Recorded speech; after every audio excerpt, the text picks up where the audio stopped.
Welcome into the Rob Bro Show. I am Rob Bro. I am the host. You are the co-host. You can co-host today by commenting on the starting line chat line. That way. One of the ways on the screen. Starting line chat line brought to you by Starting Line Counseling. You can get a free 15-minute consultation today. We're also in the Diversified Lenders studio. If you want that free 15-minute consultation, go to startinglinecounseling.com. Chase, a two-time graduate from Texas Tech. 10 years in the business, over a decade. It'll get you fixed up. All right. Major League Baseball. Let's start over the weekend, though, because it's not just all playoffs here. The Rangers choked against Seattle. I mean, you had to win two. Yeah, 2 out of 4. It's not like you had to win 2 out of 3. Yeah, 2 out of 4. You just had to split. Yep.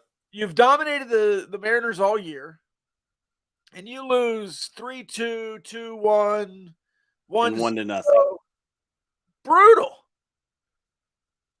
This is an offense that hit 28 home runs in the last 3 games before they got to Seattle, and they couldn't do anything. Unreal. And now you have to play the Tampa Bay Rays, which you could have had a bye week. You could have been off till Saturday. But that's not going to happen now. You have to play some baseball today. What are your thoughts on the weekend and how the season ended? Yeah, I mean, it was a disappointing end to the season, I guess you could say.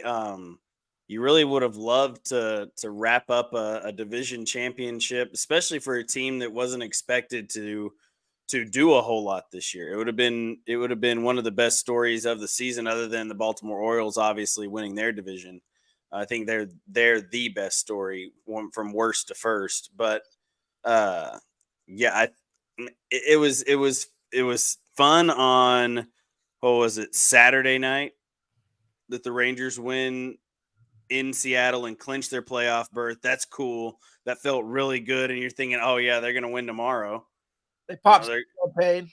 Yeah, pop the champagne, and you're going to win tomorrow and win the division, pop some more champagne, and you get to celebrate in Seattle. You'll get a week off. Everything's going to be golden in Arlington. You'll get to host the first round, the first couple games of the ALDS, and then all of a sudden you just completely lose your crap on the offensive side, and you pitch really well, which has been a stark difference in what the Rangers have done here lately. And you lose 1-0 in a weird fashion too. It's just an RBI ground out that you lose on. Like, Seattle manufactured a run and you didn't. And now you go to a wild card series where you're playing one of the best offensive teams in the whole entire game of baseball. And you're down pitching.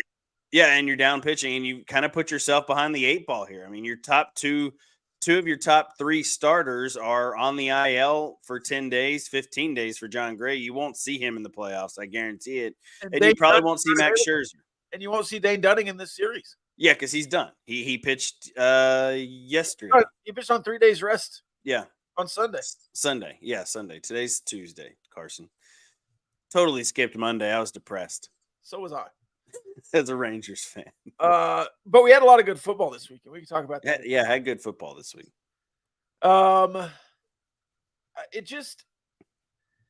It's such especially because the Astros took care of business. Yeah, the Astros know how to do it, and they did it. Yeah, the Astros, all they had to do was lose 1. Yeah. By the way, that champagne thing, Brian Taggart, whatever his name is, Astros beat reporter, kind of a D-bag. Yeah, he's an Astros beat reporter. Everybody in that organization is kind of that way. Reports that Texas lost 1-0 because they were just hammered drunk, didn't know how to control success, were drinking all night. And the Astros just had 1 sip of champagne. That's why they took care of business on Sunday. Yeah, I have a hard time believing you only give up 1 run when you're hammered. Just had no clue what they were doing. Looked sloppy, whatever it was. Emily Jones, have you seen this? Yes, Emily yes. Jones said, "Nah, that's not really what happened. They popped champagne for about 15 minutes and then went and watched the end of the Astros game." Hmm. Astros fans bullied her off the internet, On Twitter, just straight bullied her. Yeah, DM'd her disgusting things, ridiculous. hammered her online. She had to delete her Twitter account because she was getting so much hate. That's unacceptable. It's insane. The world we live in today, it just blows my mind sometimes. Just blows my mind. And it wasn't just things about her in general. It was things about her family, her kids, Oh yeah. things of that nature. And that is far and away just out of line, unacceptable. If it was Rangers fans doing that on the flip side to Astros fans, would be saying the same thing. It's the same thing as whenever people are tweeting at Joey Maguire and everything else after a win the other day, people are still upset about things that happen in a football game. And you're going into a personal thing and you're tweeting at players. It's those kinds of things that bother me the most. Yeah, it's ridiculous. It is ridiculous to have that kind of reaction in in a real life matter Yeah. because people think Twitter's not real. Twitter's real. Those are real people on the other side of that Twitter account. Most of the time, yeah. 90% of the people on Twitter are real. Emily Jones is real. Yeah, Emily Jones is real, and Emily Jones is 90% might be high. and Emily Jones is one of the best reporters in the game of baseball. I mean, she's been doing this for far longer than most. And you go around the league and you ask who one of the best, clubhouse reporters, who's allowed in any clubhouse, any player will talk to. Emily Jones is one of the top of those lists. So Yeah. for people to have that reaction to what she says on Twitter, and here's the thing, Emily doesn't pull punches either. She's going to call you out on your BS. And that's what I love about her, what I've always loved about Emily Jones. And she's a West Texas girl too, so we always have her back. Yep. So being a Plainview graduate and a Texas Tech graduate, that holds stake here in West Texas, and we don't put up with people getting after our own either. No, we do not. All right, let's talk about these baseball series. We'll talk about the rest of the playoff matchups and then get back to the Texas Rangers. Starting at 3:30 on ESPN, Toronto and Minnesota. Any thoughts here? Can Minnesota finally win a playoff series? No, the Blue Jays got the best draw out of anybody in this whole thing. Yeah. The Rangers losing, it's such a big difference between if you would have won that game on Sunday and you get a bye in the first round. Yep. And then you face either the Twins or the Blue Jays in the ALDS. Well, no, actually you would face the Rays or the Astros in the ALDS because the best record of the Baltimore Orioles would get the worst team, which would be the Twins or Blue Jays. But you lose the division, and now you're stuck with playing the Tampa Bay Rays, who very easily could have won their division had the Baltimore Orioles not just been insanely good this year, which I don't know if that's a fluke or not. We'll see here in the next couple of weeks, but they don't have their closer. No, they do not. They're without their best bullpen piece. So it's going to be interesting to see in the way that Tampa Bay pitches and that offense plays. It's going to be tough. They're going to be a tough out for any team. And the Rangers have to do it here in a 3-game series in Tampa. Well, let's not get ahead of ourselves. We'll talk about them in a second. Yeah, but that's what I'm saying is the Blue Jays get the best matchup of all by getting the Twins, who shouldn't even be in the playoffs in my mind. The Seattle Mariners are better than the Minnesota Twins, and the Seattle Mariners are sitting at home. But yeah, the Blue Jays are going to win, and even though it's in Minnesota, I think the Blue Jays win in 2. I think the Blue Jays win the series, if not sweep them. Yeah, I think Toronto will definitely win. All right, Arizona at Milwaukee. This is kind of a weird one. I thought Arizona needed to win to get in, but apparently they just had everyone else lose. Yeah, they got a little help from their friends. So they weren't playing on Sunday, which is what allowed the Astros to sweep them. They clinched by not clinching on Saturday night. But this game on ESPN2 tonight at 6. Any thoughts here? The Brewers pitching. I mean, you got Corbin Burns pitching tonight. They'll win this. Corbin Burns is a better starter than who the Fat or whoever it is that's going for Arizona. I've never heard of this guy. Me either. And Corbin Burns, heard of. He's been an all-star a couple times. I think, and this is in Milwaukee. Milwaukee, another one of those teams that very easily could have had a chance to win their division.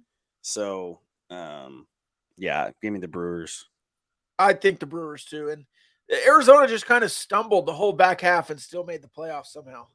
Yeah. And that's because, you have help from your friend that, the song, I can't remember which sitcom it was. Get by with a little help from my friends. Yeah. That's how Arizona got in the playoffs.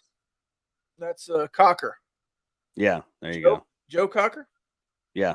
From the Wonder Years. Mm-hmm. There you go. Arizona just kind of stumbling to the end. I think Milwaukee wins that one. And I said Milwaukee didn't win their division. They did win their division. They just happened to be in a really good National League. Yeah. 92 wins get you into playing a wild card game. Is what it is. And then Miami and Philadelphia. I hope Miami wins this series. I don't really have anything here. Luzardo versus Wheeler tonight. I would root for Miami. I just hate Philadelphia sports. Yeah, just the fact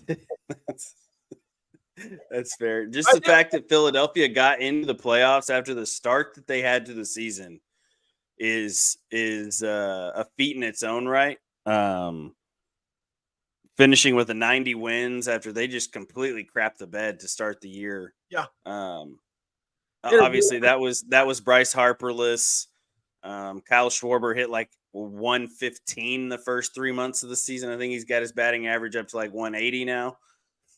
But he still hit 35 plus home runs. He hit home runs, yeah. But I think the Phillies are healthy, which gives them a shot. But yeah, I kind of want Miami to win too. Go Derek Jeter, or Derek Jeter's not even a part of that ownership group anymore.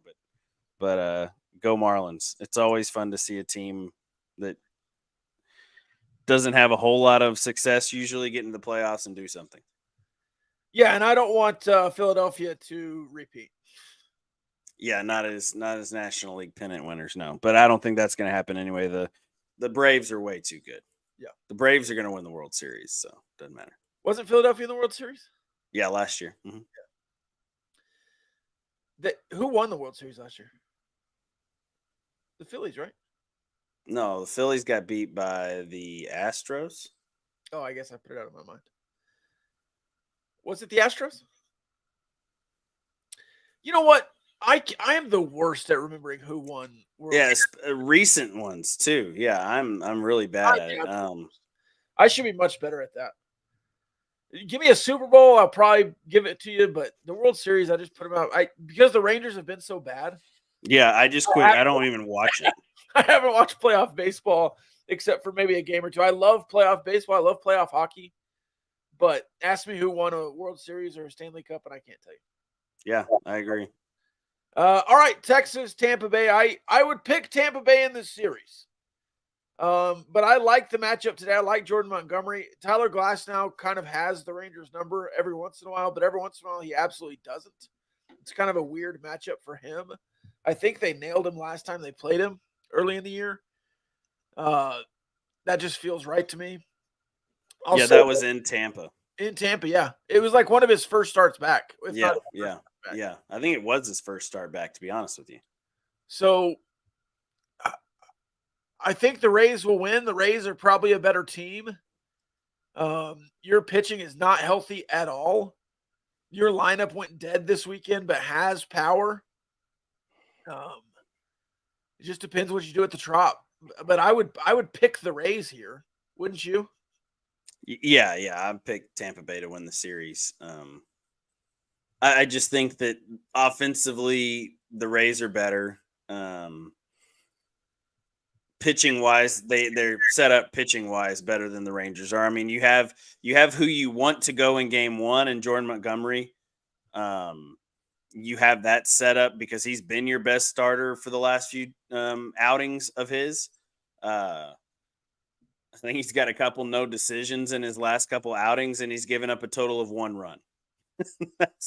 that's how good he's been, but how bad the offense has been for the Rangers whenever he pitches. So, but Glasnow, he's going to strike out a bunch of dudes. You've got a bunch of guys who do strike out in this lineup. So if Tyler Glasnow's on and he gives the Rays 6-7, I think if you're the Rangers to have a chance, you've got to win game one here. And Jordan Montgomery's got to give you that chance and go 7 and be up, 3-1, 3-2, 4-2, somewhere in there whenever he leaves. Otherwise, not going to be a great night for the Rangers. Yeah, and the series goes away in 2. The Rangers either win today and can go 3, or we'll get swept. Yeah. If they don't win today, I don't think they win a game. I agree. Completely agree. Which is frustrating to me because the Rangers won 90 games. Yeah. They tied the Astros to win the division, but you don't split in Major League Baseball. It's not going to go down as a shared championship. The Astros beat you handily all year long. Yeah, drubbed you like the stepchild. So they win the division, the Silver Boots and the division. You did not finish out strong. You didn't have a good second half. You still won 90 games. This is a successful season for the Texas Rangers, but I do not think they'll have playoff success. I don't feel like the Rangers are in a good spot right now. Yeah, pitching wise, you have to be set up for playoff success, and right now they're just not. They have, you have Montgomery going today, like we talked about, and then you don't even know who's going to start game 2 right now. It's up in the air. Just imagine if it was Montgomery Dunning. Yeah, that would be. I'd feel way better about the series. Exactly, and that's why I'm on Sunday. Yeah, and he pitched phenomenally well on Sunday. He gave up 1 run and you lose 1-0. You don't, when you're Bruce Bochy in the pregame, you're not thinking this team's going to get beat 1-0 today by the Seattle Mariners. So, and that was with, the Mariners had a good starter going, but it just didn't work out the way you wanted it to. You didn't win the division, and now you're you kind of pushed all your chips in there in that last game because you're saying if we don't win this, then we don't have the pitching in a 2 out of 3 game series. With where we're at right now in our pitching rotation, with Scherzer on the DL, with John Gray on the DL, IL, whatever you want to call it, and with Dane Dunning is a non-factor here in these 3 games because they're just not going to press a guy who has been on the IL as well this year with tightness in his elbow and things like that. So it just is what it is at this point. And unless you can get a ridiculously good start from Martin Perez tomorrow, or he pitched training Sunday. That's true too. But I think he could come back and pitch tomorrow on Wednesday.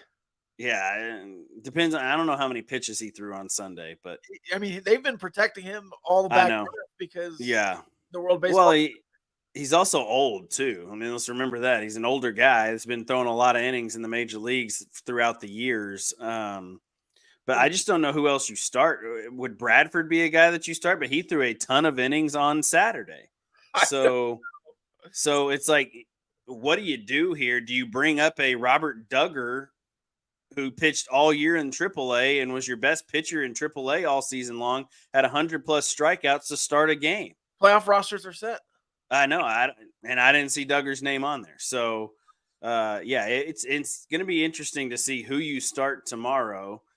Knowing the Rangers, they'll probably start Josh Spores or somebody like that, and you'll get drubbed 18-0, and then game over, season over, and you go home.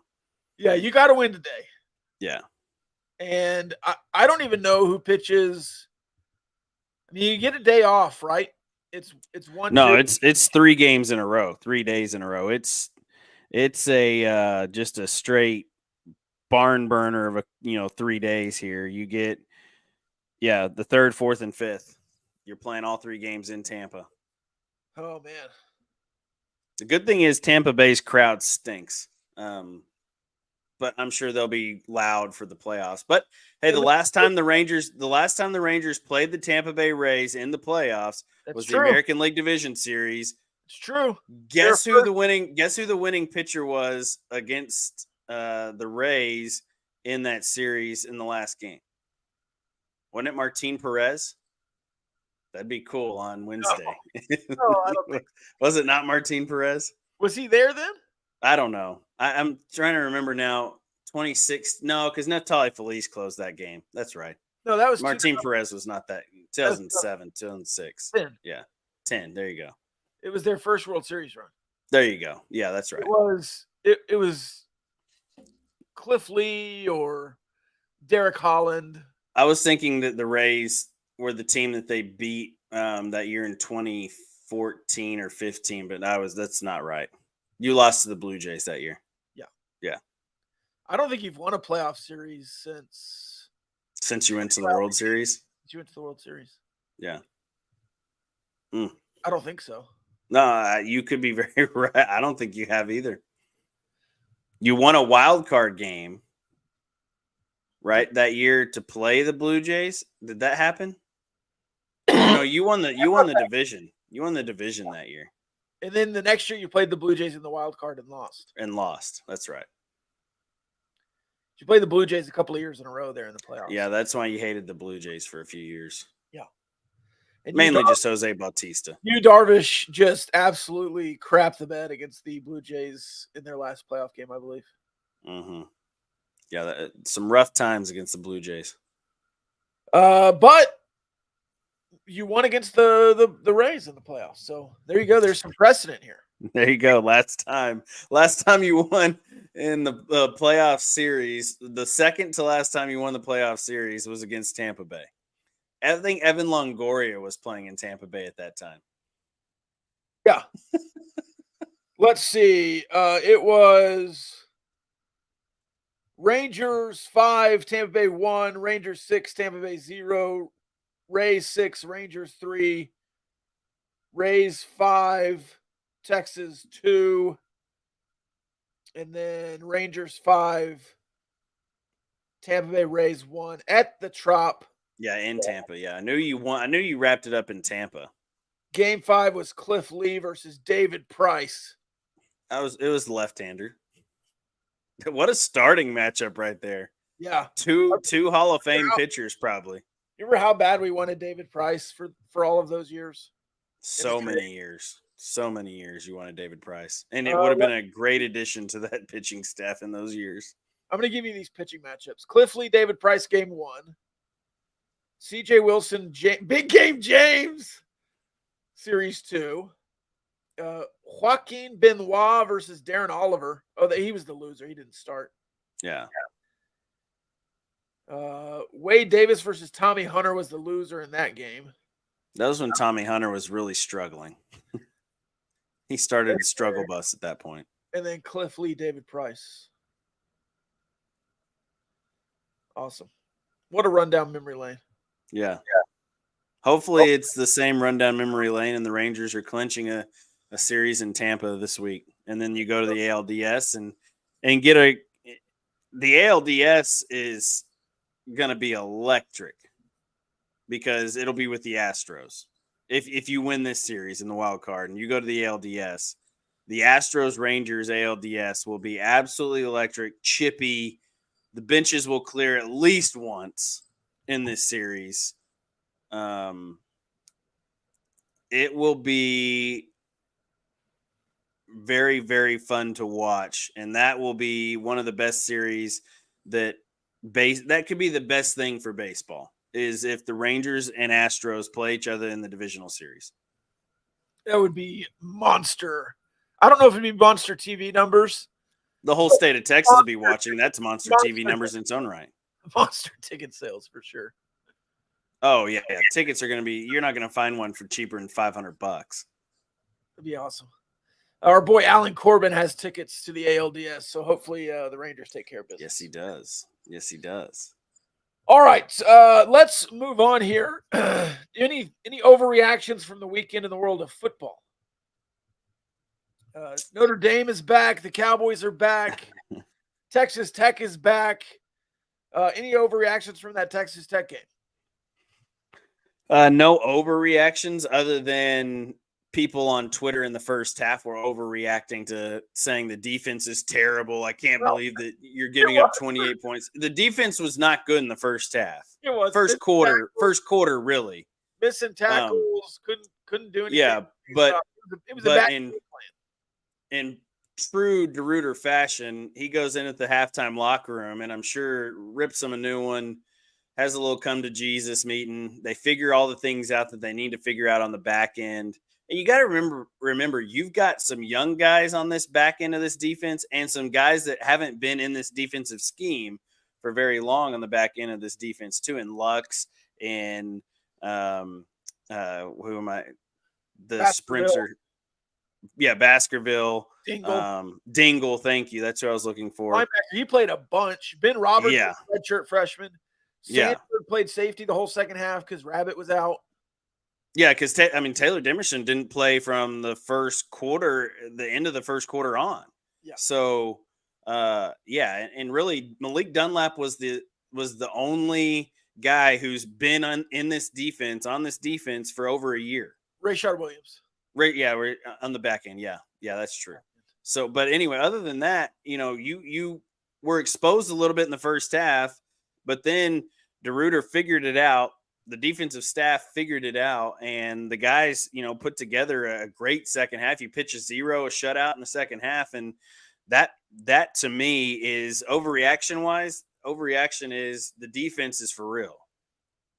I mean, the defense looked legit in the second half enough to give you a chance to win a lot more Big 12 games.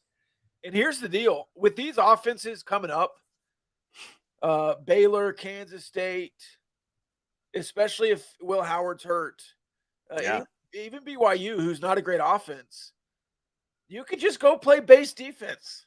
Yeah. You don't need to be crazy like they were trying to be in the first half. And that's what DeRuyter said. He said, we were kind of trying to do some things. It was kind of over our guys' heads, and we just played base in the second half, and it was much better.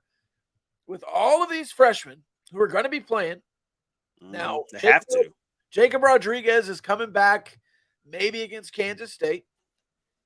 But beyond that, you're going to have a bunch of freshmen playing linebacker, inside linebacker, or new guys. Bryce Ramirez might play some middle linebacker. And otherwise, you're going to have freshmen Brendan Jordan Sanford. You're going to have guys who haven't played corner a lot playing corner. This is a secondary who came into the year really experienced on the front line, but the depth is all freshmen pretty much. Yeah, it's all young guys. And we talked about that before the year, is that the defense has depth, but it's a bunch of raw depth.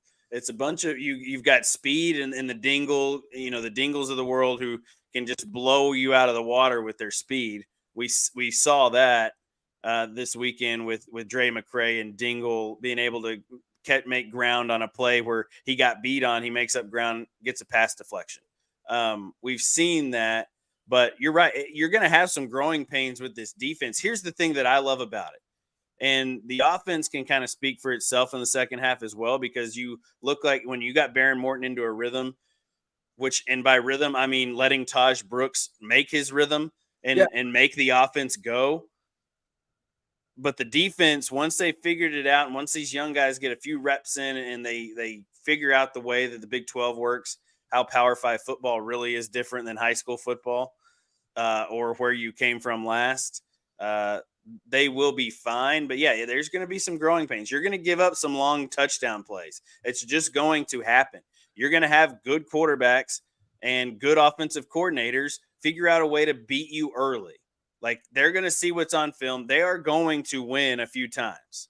That's just going to happen. And it happens all the time in football, unless you're Georgia and have their defense and just ridiculously good everywhere. But it's just going to happen, and you're going to have to roll with the punches. And the way that they responded in the second half, I don't know that there's a better time where the Texas Tech defense has responded in the second half the way they did after the first half they had. right? You Sometimes you knew, just fold in the tent. you knew exactly how that game was going to go. Yeah. You're honoring Cliff Kingsbury. This is 2015 all over again. Yeah. It's going to be 69-73 at the end. That's how it felt in the first half. That's how it felt. You're exactly right. That's how it felt. And in the second half, they just took control of both sides of the football. And by that, I mean that you controlled the line of scrimmage. Houston could not run the football. They could not run the football. Jenkins had a tough time getting any space. You did a great job of keeping Donovan Smith in the pocket at times and making him make plays. Sometimes he got out of the pocket and you had breakdowns in that. Whatever. That's going to happen in football. You see it in the NFL all the time too. And those are the world-class athletes on the defensive side. Sometimes it just breaks down that way. But you played really, really well. And then on the offensive side, you did exactly what we thought you should do on the offensive side, which is run the football, set up the pass. Baron Morton didn't have to throw it a ton, but when he did throw it, he made good quality throws for the most part and looked like he was in a rhythm. And Taj Brooks was just a man on Saturday. And Cameron Valdez too. Yeah. And when Cameron Valdez gets his opportunity, which he's not going to touch the ball a ton, he's going to get it maybe 10 times a game at the most, 12. But when he gets his opportunities, he's got that opportunity just like Taj. And Cameron, he's fast. But Taj Brooks, we talked about it on the show last week, is that Taj Brooks isn't like the quickest guy you'll see, but Taj can run away from some people now.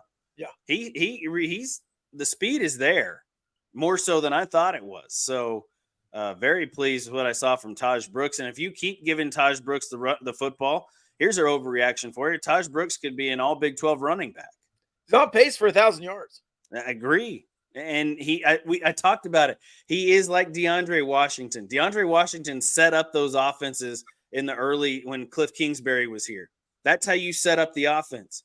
The only reason you didn't win a whole lot of football games those years, you had no defense. You had zero defense in those years. Your best football team was 2015. And that's obviously Patrick Mahomes, his first year full starting. But you had a 1,000-yard rusher. Yeah. And you don't win the Kansas State game without DeAndre Washington. No. And you were what, a 6-7 football team that year? 5-7? 7-6. 7-6. That's right. You won the bowl game. No, you lost the bowl game. Really, you're 8-5 because LSU had to vacate. Oh, it was the Texas Bowl. That's right. Yeah. LSU, I forgot they threw Leonard Fournette and LSU in the bowl game. Yeah. So LSU vacated that, so you were 8-5 that year. Yeah, there you go. Yeah. It's Cliff's best record. Joey did it in year one. But if you can use that recipe that you had on Saturday, and obviously Houston's the lower tier of the Big 12. They're not the worst team in the Big 12. Yes. But you took care of your business and you won by a good margin against a bad team like you should. Yeah, you beat them by 21. Right. And that's 3 touchdowns is a good margin in any Power 5 football game. I don't care where you're at. Especially when you give up 28 in the first half. Exactly. And don't look very good at all on the defensive side. So even just offensively, you beat them by 7. Right. Yeah. How about the special teams though? The special teams game was what Coach Perry, the special teams, all the credit in the world goes to them. They got the momentum from the very get with Dre McCray and just the insanely fast track speed that Dre McCray has was on display on Saturday. And that was fun to watch. And then the punt block, Loic Fungi had a fantastic day. And you see the versatility of Loic Fungi too, as being, a good wide receiver. Glad he got his first touchdown there as well. But to block that punt and then be able to scoop and score, the special teams unit score you 14 or 12 points. You get 14 off of them. That's huge in games like that, especially when your defense is struggling in the first half. Both of those coming at opportune times. I've got an overreaction for you. Loic Fungi is going to have a huge second half because he is close with Baron Morton. I think they have some real chemistry.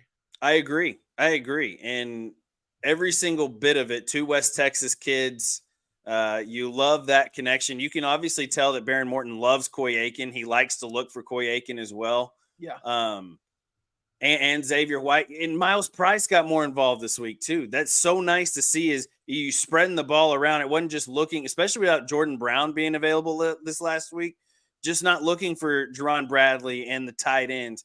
Now you did use the tight ends pretty well, I thought. I mean, you could have used them a little bit more, but sometimes those guys are the ones that get all the coverage on them, and you got to go to the Zay Whites and Miles Price. And if they can't cover Miles Price is a big play waiting to happen too.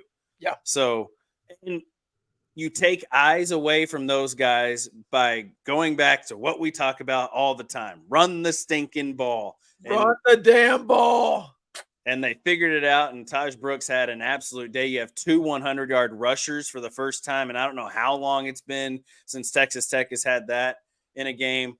That's fun to watch, man. I know everybody wants to see the pill get flung around the yard, but for me, the running backs, you running the football makes me excited. Yeah. Which is funny to say in a game where you want people to throw up offensive numbers and all these, passing yards and everything. Don't care. I want to see you run the football. I want to see you control the football game, control the line of scrimmage. Then we can go to the pass game. And you ran the RPO game on Saturday too and loved it. You're better. You're better doing that. Agreed. Last time was 98. Yeah. Mitchell checking in. The Run the Damn Ball with Taj Brooks president. Yes. Congratulations and thank you for your service. Roy said last time was 1998. Yeah, that's insane. The running backs in 1998. Oh man. Or was it Zebby in a running back? It could very easily have been Zebby in a running back because that wouldn't have been Zebby's year. Done in 96. Yeah, 98. Second year in the Big 12. Man, is that Shannon Woods? No, those are 2000s guys. Yeah. Man, I don't know who the running backs were in 98. I can't remember. If Roy knows it was in 98, he might know who the running backs were in 98. My dad would know off the top of his head, guaranteed. Yeah. I was like Ricky Williams. Yeah, but he was at the same time Shannon Woods and all those guys were there, right? Shannon was Woods. It Ricky Williams? Shannon Woods was the mid-2000s. Okay. Pulling it up here. Okay, here's the roster. Ricky Williams. Okay, Ricky Williams. Rob Peters was the quarterback. Oh, yeah, okay. I don't know who the second one would have been. Might have been Rob Peters. I don't recognize any. Jonathan Hawkins, Ricky Hunter. No. Yeah, I don't. It must have been Rob Peters. When's the last time Cliff Kingsbury was a true freshman in 1998. Mitchell says the great James Easterling. I don't recognize that name either. Ricky had yards that year. He was the running back. Yeah. Nobody else had a bunch of yards. Yeah. All right. Anything else? And if Chiefs, you overreacted to the Chiefs at all? Just that I'm tired of hearing. Just that I'm already tired of hearing Taylor Swift's name be talked about during Chiefs games. I want to watch football. I don't care about Taylor Swift being in the crowd. They didn't even talk about Ryan Reynolds and his wife Blake Lively being there. All they talked about was Taylor Swift. Like Ryan Reynolds is just as big a superstar. He probably has just as much money as Taylor Swift does. Dude's worth almost $1 billion. I don't know. Have you seen he owns a professional sports team. Taylor Swift doesn't own crap. She owns the Chiefs right now. Yeah, she owns Travis Kelce, that's for sure. Oh man. Have you seen the theories that they've been dating for like a year and it just came out? Yeah, if they have, then great for them. But Taylor Swift was seen like doing all these things with other men throughout the last year too. So, oh man, that would be a little tough for Travis Kelce to be dating her while she's dating other men. But maybe that's okay. I don't know. I don't get involved in pop culture. Let's put it that way. Could care less. Yeah, that does not bother me at all. The Taylor Swift stuff. They show fans all the time. It's just they're showing one particular fan. It doesn't bother me. I don't watch the pregame shows. I'll just join in. He easily could be, Roy. I don't know. Deadpool's his own guy. So See the State Farm jokes? State yeah, Farm up there with yeah, with Donna Kelsey at the with the Eagles game. Yeah, that's so cool. Donna Kelsey might be the most famous person in the NFL that's not Taylor Swift or and, Travis, her son. and she's in the Chunky Soup commercials. They finally brought back Yeah. a mom. Well, and I think she was the star of with Jason in the Home of Kelsey or the House of Kelsey. I haven't watched that yet. Is that pretty good? Oh man, you got to watch it. It's a must. Amazon Prime. Okay. You've got to watch it. It's a must watch. I would rate that a 4.8 stars. That's funny they had the foresight to do that before the podcast blew up, because I feel like Yeah, how crazy is that? And they do that on a year that both brothers are playing in the Super Bowl. Like, come on, man, it doesn't work any better. Tell me the NFL is not scripted. That's pretty awesome. Amazon paid a lot of money for the Chiefs and the Eagles to be in the Super Bowl. Yeah. Man, what a story. It's a great documentary though. It's really good, and it just basically is about how Jason Kelsey contemplates retirement and talks about his career. And I think the only reason he came back and didn't retire last year is because they have a really, really good shot at winning a Super Bowl this year in Philadelphia. It pains you to shake your head. Yes, I know, as a Cowboys fan, but the Eagles, I think, are better this year than they were last year if they stay healthy. I don't know about that. If they stay healthy. They were really good last year. They were. But, yeah. Mitchell says the Rangers sweep. Oh, man, I hope you're right, Mitchell. That would be if they need to. I hope you're right, man. They're not winning I really do. I'm sure Mitchell has some ALDS tickets in his pocket too. I bet he does. He needs some Rangers wins this week in Tampa. All right. Anything else? No, just win one more than you did in Seattle, and you're in the ALDS. It's game one, baby. You got to win game one to win the series. Can't win them all if you don't win the first. Got to win game one. I don't think there's any path if you don't win game one. I agree. Completely agree. You might need to sweep to win. I just don't know who's starting. Zach Eflin's starting for the Rays tomorrow. He's a good starter as well. He's been really nails throughout the year. Yeah, I don't know. It depends on who the Rangers start tomorrow, and I don't know who they're going to start. I don't know who they'll start Thursday. Thursday. Yeah, me either. I mean, Sunday to Thursday is a pretty good rest, but that was already on short rest for Dunning. Does he come back? It could be Perez on Thursday. They both threw 3+ innings on Sunday night. It could be Bradford on Thursday then. Oh. You want to throw a rookie in a winner take all? No. I'd rather have short rest Martin Perez. Martin Perez. And maybe it's Dunning and Perez again, three innings apiece. Go a little Duchetter action on them. I mean, you might have to. Who else? No, is it Heaney? Heaney's back? He started on Saturday, right? True, yeah. Out of the bullpen. Yeah. All right. I don't know. I don't know who you throw, man. It's going to be this. If you win the wild card series, might be Bochy's best coaching job he's ever done in a series, in a playoff series, because he's going to have to piece this thing together. The lineup is fine. The pitching rotation and who you're going to come in spots is going to be the difference here.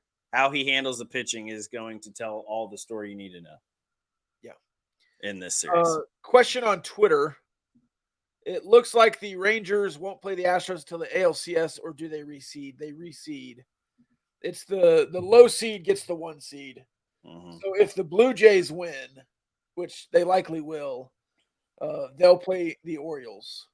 Yep. Because they're the 6th seed. Somebody's. I mean, either way, Tampa Bay will play, and Texas will play Houston, just because of how the seeding works right here. Yeah, unless the Twins win. The Twins are the 3 seed. Right. Yeah, that's fair. So the Twins will play the Astros. Yeah. The ALDS. Right? Yeah, I don't see because Because that would because they would be the low third seed Yeah. because they won their division. Yeah. That's I how think that's how. I don't know if it goes by record or by seeds, by division wins. I think it's If it does that, it'd be great if the Rangers could win their series and the Twins could win theirs, and then you have a Rangers and Astros ALCS. How cool would that be? You got to get through Baltimore. I just am living in the present right here, Robbie. That would be trying to look forward to the future. The Astros Rangers ALCS would be awesome. Now next year that might actually happen. Yeah, might actually happen. All right, I think that's all I got, man. Go get you Darvish in the offseason. Somebody, bring him home. Bring him home. All right. We will see you tomorrow, recapping game 1 of the wild card series between the Rangers and the Rays. Beyond that, see you then. Peace.